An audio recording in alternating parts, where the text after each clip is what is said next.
What's up, everybody? I hope you're doing well. So in full disclosure, as much as I absolutely believe in all the tools I share here for how to grow your practice, I personally hadn't marketed my private practice in, wait for it, 3 years.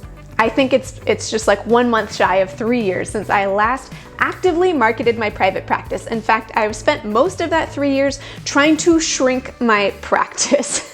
Later in this video, I'll tell you a little bit more about why I didn't market my practice for 3 years, but all this to say, I just came back from maternity leave 1 week ago before I filmed this video, and I changed my niche before I came back from maternity leave and started marketing my practice again. And even though I shifted my niche and only started marketing my practice again just a couple of weeks ago, I've already filled my practice since then. So in this video, I'm going to share with you why I decided to change my niche, how I went about doing it, and how I ended up filling my practice essentially right away.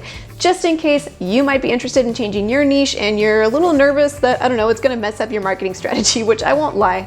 I was a little nervous it wasn't gonna work out, but it did. It's fine. So I'll take you along that journey in this video. Welcome to Private Practice Skills. I'm Dr. Marie Fang, psychologist in private practice. I post videos offering tools I learned the hard way about starting and growing private practice so that you don't have to. Okay, so before diving into why I changed my niche, I'll explain a little bit about why I didn't market my practice for 3 years. If you're not interested in hearing this bit of the story, I'll put a timestamp somewhere for where you can skip ahead to the journey about changing my niche. Now, the reason why I didn't market my practice for nearly 3 years is it was just about 3 years ago that I found out I was pregnant with my first daughter, who's now older than 2.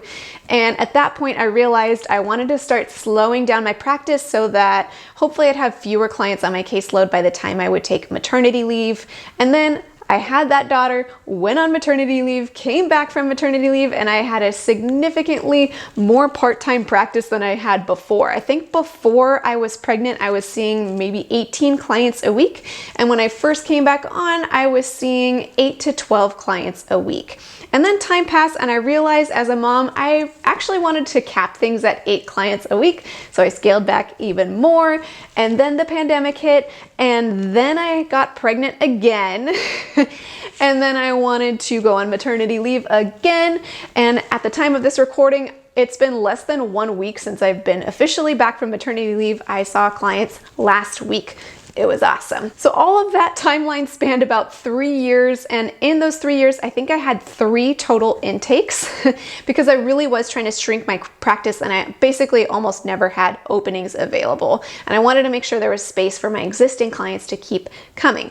But after coming back from this maternity leave, I was gone for over 4 months. A lot of my clients I'd been seeing for a while and have moved on. Some have moved out of state.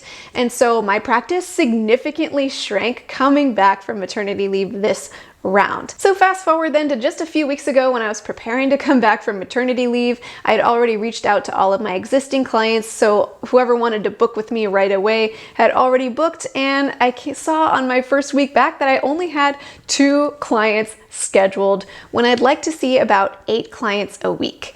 So it was time to market my practice again. So now you're all up to speed on why I didn't market my practice for 3 years and also why I wanted to start marketing my practice now. Now it raises the question, well, Marie, why would you need to change your niche? Why not just hop into the same old marketing strategy? So let's answer the question, why change your niche? Or I'll even put it in a larger category of why I rebranded. So the reason why I rebranded is because I took a look at my marketing materials. All of them were still working. Honestly, I still have had inquiries coming in consistently this whole time, people visiting my website, folks asking me if I'm taking new clients. The answer has just been no for a long time. And because I wasn't marketing my practice, I hadn't updated any of my marketing materials in 3 years at least. And as I started looking through those specialties, I noticed that some of them just felt a little bit less exciting to me than they used to, and others had sort of blossomed and become bigger to me than they used to.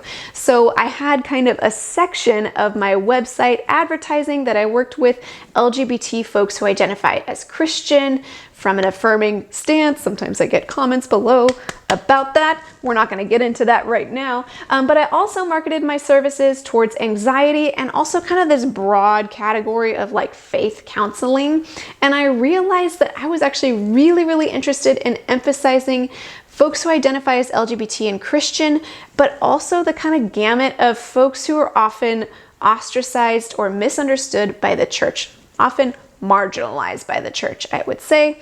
That just is my jam. And so the main reason why I decided to change my niche and rebrand primarily is because my interests and passions have shifted, and so I'm following the lead of those and emphasizing those in my practice.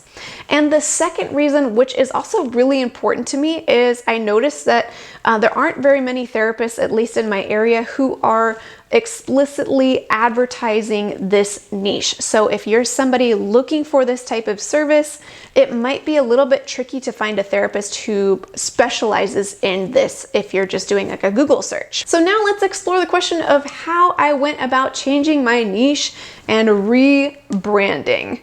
Well, as I got to looking at my old website the way that it was before, it needed some work. I know I teach about websites all the time, but I hadn't touched my private practice website in over 3 years, and I've learned so much about websites since then, a lot about websites since then. So a lot of the stuff that I teach you on this channel, I hadn't implemented on my private practice website because, again, I wasn't marketing my practice, and so I wasn't trying to, invest all my time and energy into my website. So as I took a look at my website, I realized it needed a lot of work, ideally an overhaul, and also I had been using WordPress, but I've come to really enjoy Squarespace because that is what I teach in my website course. And so what I decided to do was just completely start from scratch. So I kid you not, I literally took my own website course and started an entire website from scratch on Squarespace. I just worked on it during my daughter's naps for like 5 days, and I made a website. So to answer the question how I ended up changing my niche, all I did was I advertised the new specialties very explicitly on my new website. I haven't done anything else to advertise or market my practice. And now, even though it's only been 3 weeks, or maybe even a little bit less than 3 weeks since I had redid my website and the new one went live, I'm happy to report that my practice is already full. Oh my goodness, it's so funny how self-doubt, no one's immune to self-doubt, because I really believe in all of my marketing tools that I teach you. I followed all those same tools in my rebrand, and yet part of me was like, how long is it gonna take to refill my practice? And of course, I'm very, very part-time right now. I only have 8 slots available per week to see clients. Nonetheless, my practice filled up basically within a week. Now, I did ask all these potential clients how they wound up finding me, and all but one of them found me through a Google search, specifically using search terms that I only just recently started targeting on my new website. So the system is working. And the other person heard of me through word of mouth, which is honestly a wonderful way to fill your practice. That's why networking is also an amazing marketing strategy, because basically all of my prior work with networking is still sending referrals my way, which is amazing. Well, I hope you found this video helpful. Maybe you're thinking about shifting your niche, and hopefully this helps you feel confident that you can still market and fill your practice even if you kind of shift gears as you go.